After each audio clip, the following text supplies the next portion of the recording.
o Dia de Luta Antimanicomial, né? Inclusive esse tema foi tratado na semana passada pelo pessoal ali da ala psiquiátrica lá do hospital, anunciando que lá no hospital no sábado eles fizeram lá uma atividade.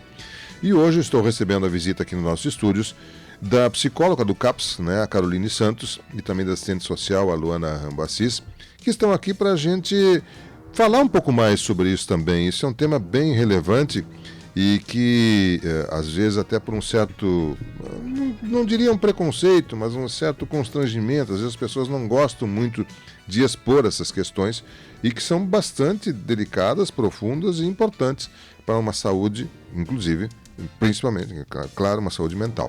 Mas quem pode nos falar um pouquinho mais sobre isso, nos dar um pouco do significado desta luta antimanicomial, começamos com a Caroline Santos, que é a psicóloga ali do CAPS e que nos traz algumas colocações iniciais aí. Bom dia, Caroline, como é que está? Tudo bem?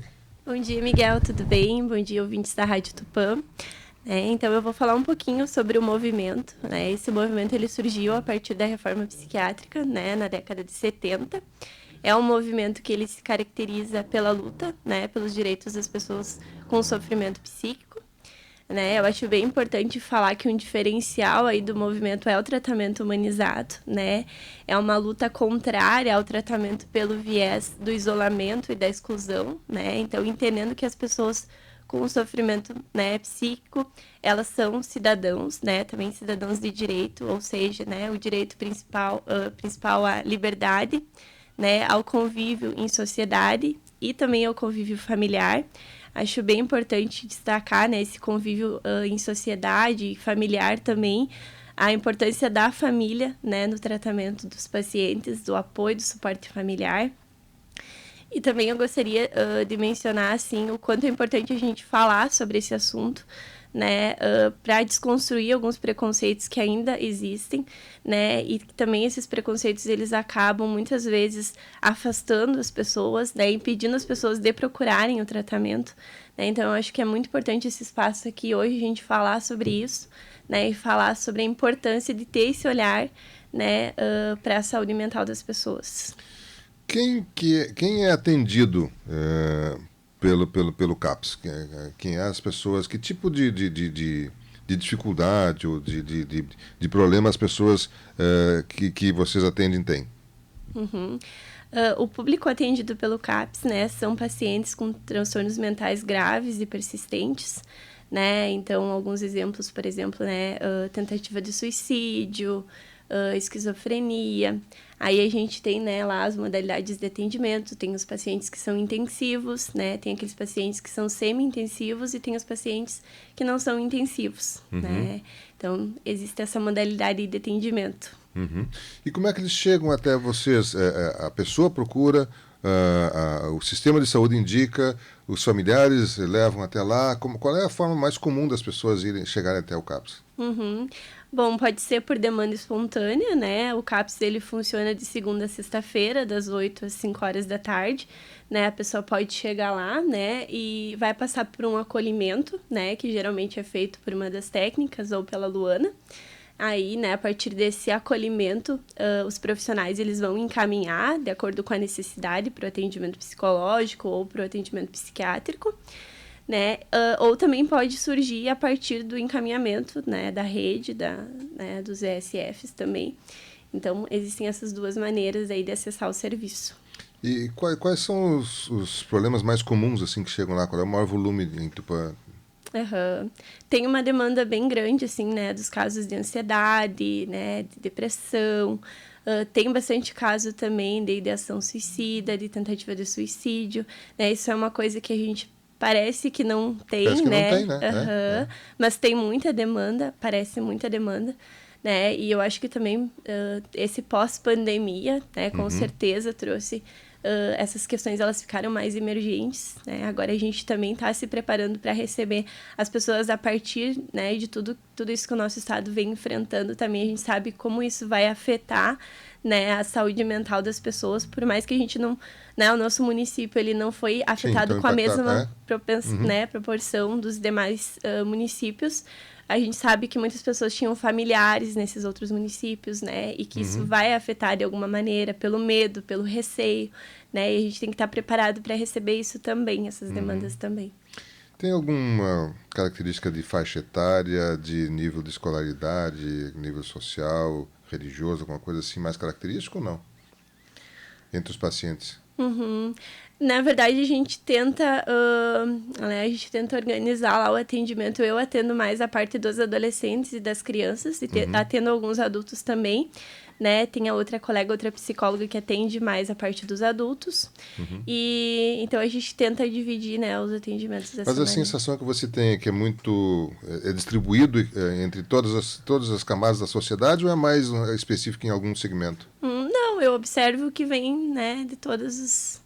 Todos os segmentos têm. Isso, É. aham. Bom, o que aconteceu no Estado, a questão da pandemia, tudo isso impacta, né? Realmente, os veículos de comunicação intensamente trazendo essas informações e alguns até impactando, ou fazendo questão de impactar, né? O que também não é um aspecto muito interessante. Mas, enfim, a realidade é essa, nós temos que nos dar conta dela. Bom, quem está conversando conosco é a Caroline Santos, que é a psicóloga do CAPS. Eu vou fazer um rápido intervalo, porque a Caroline permanece conosco, mas também a Luana Rambacis vai prosseguir um pouco conversando conosco nessa questão da luta antimanicomial, né, que teve dia 18 como dia referência, né, sobre isso, mas elas estão aqui hoje para repercutir um pouco mais sobre isso e sobre as ações que o CAPS faz aqui em Tupã-Siretã também. Eu vou um rápido intervalo comercial, mas já retorno em nome de Cevale, despertando as pessoas um mundo mais próspero e disponibilizando para você uma semana de negócios. Você tem lá acessórios, peças, máquinas, implementos agrícolas com valores e facilidades muito grandes. Também tem produtos para casa, para o jardim, uma semana de condições especiais e diferenciadas nas lojas agropecuárias da Cevale. A mais próxima de nós fica na RST 392, no quilômetro 2, na esteira da cidade. Fone para contato é o 3272-4246. Teseus 30 Pegasus para os homens, Teseus 30 Afrodite para mulheres. Você encontra nas farmácias, drogarias e lojas de suplemento alimentar de sua preferência. E atenção, atenção, porque as redes de farmácia São João informam: hoje você leva 2 genéricos da CIMED e paga somente 1. Na loja, no site ou no aplicativo, lembrando que as lojas de Tupã têm teleentrega. 55-3272-1444, 3272-1503 e o WhatsApp é o 99956-1064. Um rápido intervalo comercial, mas eu já retorno. Variedades, levando para você essas informações nesta manhã com a presença da Caroline Santos, que é psicóloga do CAPS, e também está aqui junto conosco a assistente social, a Luana Rambacis. O tema é o Dia da Luta Antimanicomial, que foi no dia 18, agora sábado que passou, mas que é um tema durante esse mês de maio, é discutida essa questão. A Caroline, no bloco anterior, nos falou um pouquinho, né, desse movimento, do porquê dessa luta, né, um pouco daquilo que o CAPS também realiza aqui em Tupã, de que forma isso é feito. E a Luana, coube a ela nos falar um pouquinho também do que surgiu depois dessa luta antimanicomial, né, porque até os anos 70 ali, os manicômios, os hospícios, eram os locais dessas pessoas que tinham alguma questão nesse aspecto de saúde mental, eram atendidas. E isto mudou, né? De que forma? O que mudou para quê? Luana, bom dia, como é que está? Tudo bem? Bom dia, Miguel. Bom dia a todos os ouvintes, né? Um agradecimento especial, mais uma vez, a esta oportunidade que a gente tem, né, enquanto Secretaria de Saúde, enquanto CAPS, de estar aqui, né, colega, para tratar um assunto tão importante quanto a luta antimanicomial, né.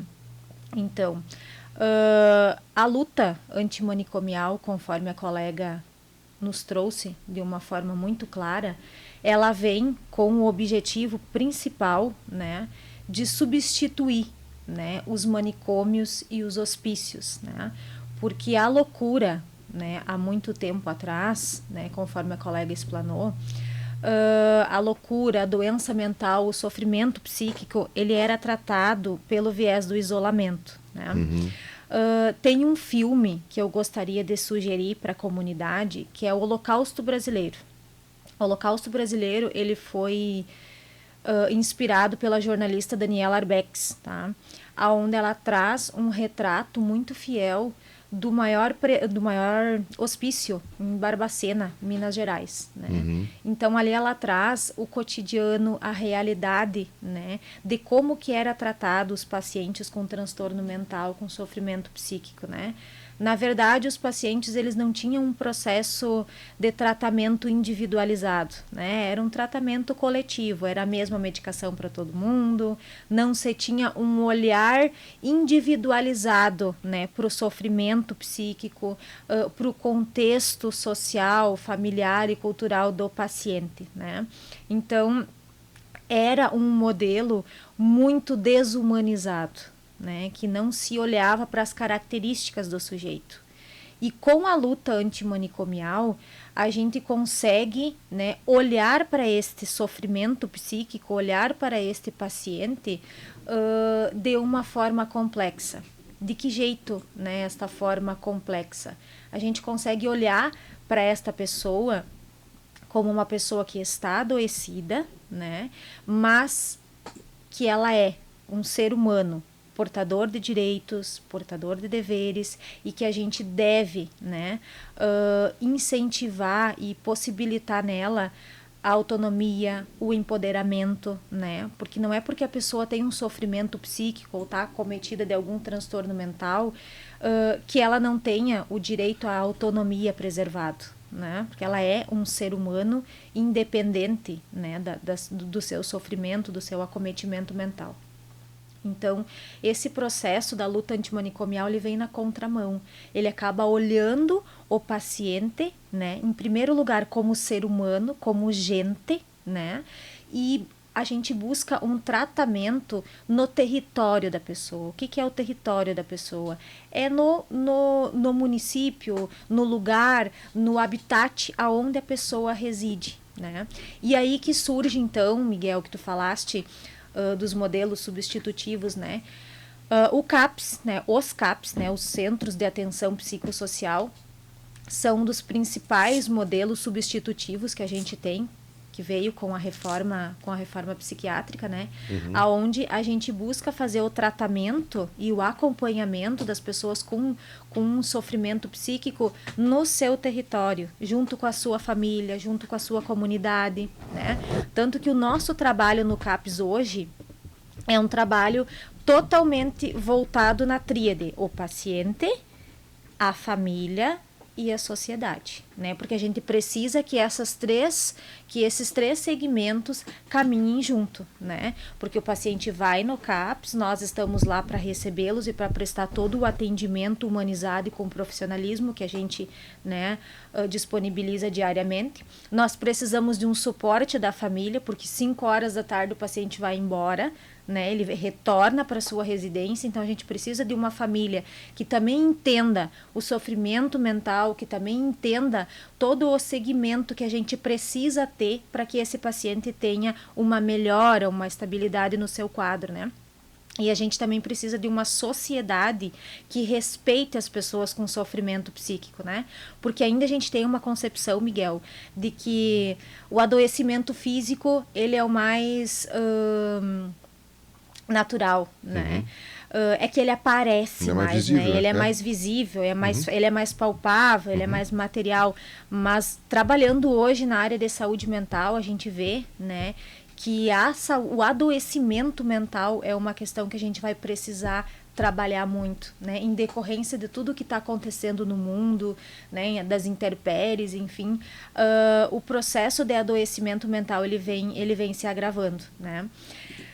E nessa linha, nós, enquanto CAPS, a gente está desenvolvendo um projeto social onde a gente está levando os nossos pacientes do regime intensivo e do semi-intensivo para conhecer instituições aqui em Tupã, né, políticas públicas, espaços, né, aonde eles possam buscar esses locais quando precisar garantir um direito ou quando precisar de uma informação, enfim, né? Então a nossa lógica hoje enquanto CAPS é oferecer um tratamento humanizado para essas pessoas, mas fazer com que eles entendam que eles são os sujeitos de sua própria história, né? Eles têm autonomia, eles têm o empoderamento, né? A gente, enquanto profissional, a gente faz um processo de mediação, né? Mas quem caminha é o próprio paciente, né? E isso é num sentido de empoderar, num sentido de mostrar que, para além do sofrimento psíquico, para além do adoecimento mental, existe um ser humano que tem possibilidades, que tem limitações? Tem, mas tem possibilidades, né? Tem muitas coisas para alcançar, né? Desde que esteja munido de informações, desde que esteja acompanhado. Então, a gente vem realizando esse trabalho social, levando eles até essas instituições, e também é uma possibilidade que a gente encontrou, né, e uma oportunidade de as pessoas conhecerem quem são os nossos pacientes, né, como que o CAPS funciona, né, que o CAPS não trabalha com aquela lógica de segregação, com a lógica pautada na loucura, né, que o CAPS não é um espaço de pessoas loucas, não. O CAPS é um espaço onde a gente faz um tratamento de pessoas que estão com sofrimento psíquico, que qualquer um de nós, né, Miguel, pode vir a desenvolver, enfim, né? Então, né, Carol, a nossa lógica hoje, enquanto CAPS, é uma lógica totalmente diferente dos manicômios e dos hospícios, que segregavam, que isolavam e que não olhavam para a totalidade do paciente. Existem alguns casos que ainda necessitam desse tipo de ação, ou seja, que as pessoas não possam permanecer junto com o seu ambiente familiar ou a sua residência e necessitam de um período de isolamento, digamos, alguma coisa assim. Tem casos assim ainda? Sim, sim. A gente trabalha também enquanto CAPS, né, com os processos de internações. Né? Então, tem pacientes, né, que em decorrência do seu quadro clínico, né, ou em decorrência do nível de adoecimento, tanto mental quanto ao uso de substância psicoativa, que a gente também atende álcool e drogas, né? O paciente precisa de uma internação, né? E essa internação é por um curto período de tempo, né? Para um processo de estabilização do paciente, né? O que é essa estabilização? O paciente interna, né? O paciente tem um acompanhamento mais sistemático da equipe de saúde para tentar estabilizar a medicação, para tentar compreender algumas coisas, né? E depois desse período ele retorna para o atendimento no território, no CAPS, com a família, com a sociedade, né? E importante colocar também, Miguel, que as internações também hoje têm um viés diferente, né? Antes a internação era um processo de segregação, né? Vamos colocar a sujeira para debaixo do tapete, né? Vamos esconder as castas sociais, né? E deixar por isso mesmo. Hoje não. Hoje a internação ela tem um viés humanizado, que é isso que a reforma psiquiátrica traz, né? E a gente tem alguns tipos de internação. A gente tem a internação onde a pessoa vai para um processo de desintoxicação ou de estabilização, que é um prazo mais curto, né? Que geralmente esses processos é feito em hospitais, né? E a gente tem um processo de tratamento, né? De acompanhamento mais prolongado, que são nas comunidades terapêuticas, né? Aí volta a questão do uso de substância psicoativa, né? De álcool e drogas. Essa é a minha questão. Quando houvesse esses casos, então, aonde essas pessoas vão? Nos hospitais e nas comunidades terapêuticas. Exatamente. Esses são os locais. Aqui o nosso hospital tem uma área psiquiátrica, né? Sim. Além do nosso, tem algum outro local? Qual é a comunidade de referência, por exemplo, que vocês encaminham as pessoas que precisam ir aqui em Tupã, daqui de Tupã? Nós temos um sistema, Miguel, tá? Esse sistema é chamado Gerinte. Tá? Então, quando o paciente precisa de um processo de internação, esse paciente é cadastrado nesse sistema. Esse sistema é regulado por Porto Alegre e Porto Alegre disponibiliza vagas em diferentes municípios, né? Pode ser aqui em Tupanciretã, Hospital Brasileiro na Terra, em vários outros hospitais. A gente tem Santa Maria, a gente tem Santiago, a gente tem várias outras referências de acordo com esse sistema, tá? Comunidades terapêuticas, a gente tem boas referências de comunidade terapêuticas pelo SUS hoje, que é no município de Santa Rosa, no município de Horizontina, né? Então, a gente tem algumas referências boas, né? E a gente sempre tem um cuidado também, quando a gente vai conduzir o paciente até essas instituições, a gente tem um cuidado enquanto equipe para conhecer o espaço e para saber a modalidade de atendimento, né? Até para não fugir daquilo que a gente vem trabalhando com eles aqui enquanto CAPS. Perfeito. Vocês estão conseguindo dar conta da procura, ou seja, as pessoas que aqui em Tupanciretã buscam o CAPS estão conseguindo ser atendidas na sua plenitude? Assim, Miguel, a demanda de saúde mental, ela é uma demanda muito dantesca, muito grande, tá? E como a gente já falou numa outra oportunidade que a gente teve aqui, o CAPS, ele atende pessoas hoje em sofrimento psíquico grave e intenso. Então, o CAPS hoje, dentro da rede de atenção básica do município, ele atende a média complexidade. Tá? Então, dentro das nossas limitações, também enquanto profissionais, enquanto serviço público, a gente consegue dar conta da nossa demanda de média complexidade, né?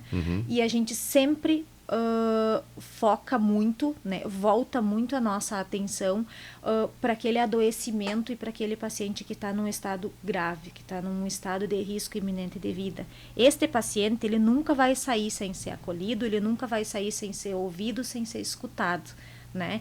Tem situações em que a gente posterga, até pela questão da demanda, até pela questão de profissionais, tem, mas é feito um filtro antes, é feito um acolhimento, conforme a colega falou.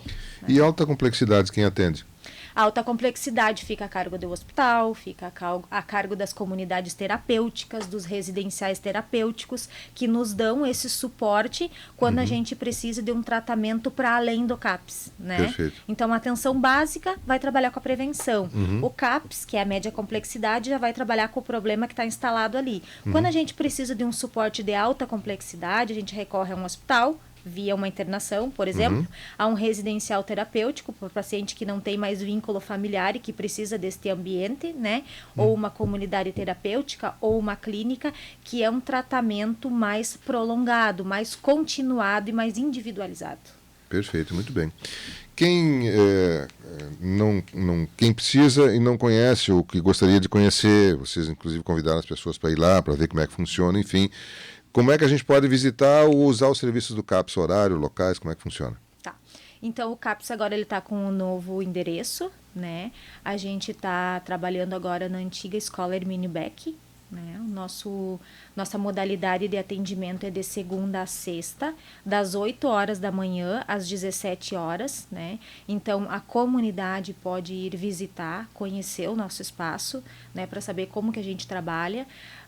As demandas que chegam até nós chegam por meio da demanda espontânea do paciente, o familiar pode ir até lá, né? Até o CAPS, e vai passar por um acolhimento, que sempre vai ter um profissional de segunda a sexta, das 8 às 17, na escala para acolhimento. O que é o acolhimento? É o primeiro processo de escuta, até para a gente entender se é um paciente de atenção básica, se é um paciente de média complexidade ou de alta complexidade. Perfeito. Né? Então, a partir daí, a gente vai fazendo os encaminhamentos. Legal, muito bem.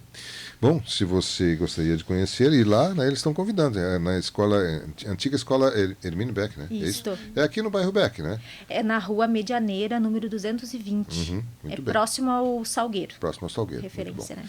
Muito bem. Bem, a gente teve a oportunidade, então, de ampliar um pouco mais essa informação e é claro que a gente torce para que quanto menos eles precisarem trabalhar, melhor. Né? Mas havendo necessidade da nossa comunidade ter algum suporte, algum apoio, alguma orientação, o CAPS está à disposição e nós tivemos a palavra aqui da Caroline Santos e da Luana Rambo Assis, que nos trouxeram um pouco mais de informações sobre o CAPS e especialmente sobre essa questão da luta antimanicomial, né, que começou nos anos 70 isso, né, acho que foi, se não me falha a memória, é ali que começou a mudar esse raciocínio, né, dos manicômios e dos hospícios e isso deixou de existir. Aliás, esta tua dica de filmes se encontra onde? Qual é a plataforma que tem esse filme? Netflix? Netflix, então, é o Holocausto Brasileiro? O Holocausto Brasileiro, da jornalista Daniela Arbex. Muito bem, uma dica aí para quem quiser. Tem um livro também, que ela retrata de uma forma muito fiel essas questões. O filme foi feito em cima do livro? Exatamente. Perfeito. Luana, mais algum detalhe? Depois eu passo para a Carolina para encerrar. Mais algum detalhe que você gostaria de colocar, por favor? Só tenho a agradecer mais uma vez esse espaço, né? Agradecer os colegas do CAPS que estão lá desenvolvendo um excelente trabalho. Agradecer a nossa diretora Cassiane Weber, né, que sempre está nos apoiando em todas as iniciativas. A Secretaria Municipal de Saúde, hoje no papel da secretária Ramoni. Agradecer à rádio mais uma vez, Miguel, por nos ofertar este espaço, conforme eu tinha te falado anteriormente. Eu entendo que a rádio ela tem uma amplitude, né, muito grande, um acesso muito grande. E dizer que a gente, enquanto profissionais de saúde mental, com todas as nossas limitações, né, porque a gente também é ser humano, a gente está lá para melhor acolher, né, para melhor orientar a pessoa e para melhor acompanhar, né, num sentido humanizado, num sentido acolhedor, contando sempre com a parceria da rede, né, porque a gente não trabalha sozinho. O CAPS ele não consegue desenvolver o trabalho psicossocial dele sozinho, precisa de todo um suporte da rede. E dizer que a gente está sempre à disposição enquanto serviço público. Eu agradeço a parceria da minha colega também, né, que está aqui dividindo esse momento comigo. E só tenho a agradecer à comunidade também. Muito obrigada. Bem, essa é a Luana Rambacis. Caroline, mais algum detalhe, por favor? Bom, então eu gostaria, né, de agradecer também esse espaço. Como a colega disse, né, é um espaço extremamente importante, né, para a comunidade devido à abrangência. E agradecer também os colegas, a equipe, a comunidade, né? E deixar, acho que, isso tudo que a gente falou para reflexão das pessoas que estão nos ouvindo, né? A importância de acolher as pessoas que estão em sofrimento, né, psíquico, né? E aos poucos, como eu falei ali inicialmente, desconstruindo alguns preconceitos, porque isso é muito importante, né? A gente sabe que algumas pessoas, elas acabam tendo dificuldade de acessar o serviço pela vergonha, né? Pelo preconceito que ainda existe. Então, como a colega falou, todo mundo está sujeito, né, a passar por um momento difícil na vida, né? A estar em sofrimento psíquico também. Então, gostaria de deixar, né, esse apelo para a sociedade, para que venha aos poucos desconstruindo tudo isso, né, e agradecer por esse espaço, que com certeza é muito importante. Eu agradeço a possibilidade de termos aqui a palavra agora da Caroline Santos, que é psicóloga do CAPS, a Luana Rambacis, que é assistente social do CAPS, que nos trouxeram aí o tema da luta antimanicomial para a gente repercutir com você que está na nossa companhia. A Danúbia Cavaleiro dá um bom dia. A Ederlei Santos, bom dia, com grande bênçãos de Deus para todos os seguidores do programa Variedades Tupã de Santa Maria, não percam o programa. Parabéns, Miguel, por esse programa, ficamos informados de tudo o que se passa na nossa querida terra da Mãe de Deus. Que bom, Ederlei, um abraço para você aí por Santa Maria. Lisandro Plântida dizendo um bom dia, proteção divina para todos nós. A Teca Machado dando um bom dia, assim como a Ieda Maria Ehlers, a Beta Carvalho, Vandelci Cardoso, que todos tenham uma ótima terça-feira. Um pouco nublado, parece que vem chuva em breve. Acho que a chuva pode garoar hoje mesmo, Vandelci. Daqui a pouquinho a gente vai ver a previsão do tempo aí. Evoneta Machado dá um bom dia, João Paulo da Silveira também, Noeli Cresta, o Alvaristo Kolinski, lá de Gravataí. São audiências que nos cumprimentam nas plataformas aqui da sua Rádio Tupã. Nós vamos a um rápido intervalo comercial. Eu já retorno com a sequência